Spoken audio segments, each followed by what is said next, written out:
A large part of the population in the east of the Democratic Republic of Congo has been displaced by conflict over the past 2 decades.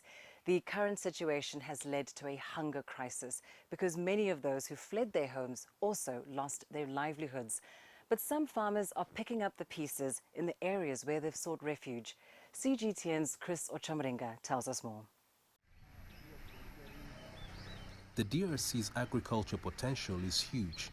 The country has 80 million hectares of arable land, but aid agencies say only 10 million hectares is under cultivation due to poor land use and lack of investment.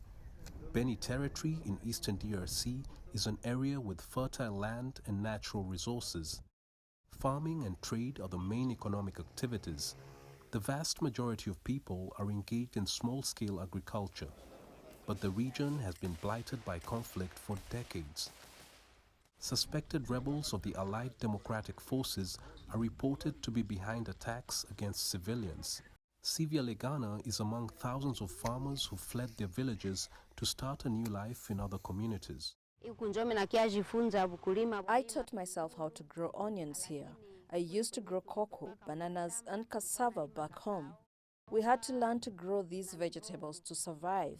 The land in our village is very fertile compared to this one.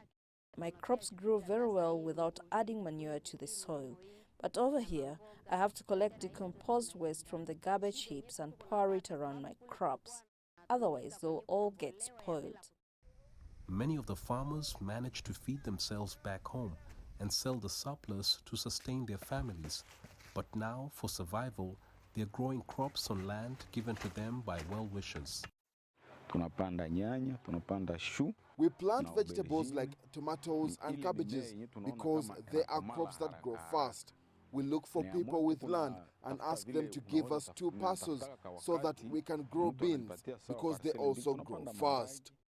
The conflicts in eastern DRC have not only affected the livelihood of farmers, but also kept away investors from the agriculture sector. The country now relies heavily on imports of food from neighboring countries. The World Food Programme says the DRC now has the second largest hunger crisis in the world after Yemen. The majority of the people in the rural area, they eat because they produce. If they don't produce, generally they don't eat because they don't have capacity, they don't have resources in order to go and buy. The Congolese government launched a large-scale military operation against armed groups last October. It also announced plans of boosting the agriculture industry. The news has been well received by SIVYALEGHANA and other farmers displaced by conflict. The government should change the soldiers who failed to defeat the rebels and bring new ones. We want to return to our farms and fend for ourselves. Several local and international NGOs are supporting farmers in the east of the country to get back on their feet by providing them with improved seeds.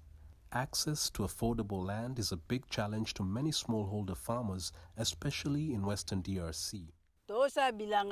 Farming has really sustained us because there are no jobs here. We work very hard on other people's land because we can't afford to buy our own. This is our only source of income. The DRC has the potential to become Africa's breadbasket, given its fertile soils and natural resources. But conflicts, political instability, and epidemics have kept more than 15 million of its citizens hungry. Farmers displaced by conflict like SIVYALEGHANA are longing for the day that peace will be restored for them to return to their own land. OCAMRINGA, CGTN, Maluku, Democratic Republic of Congo.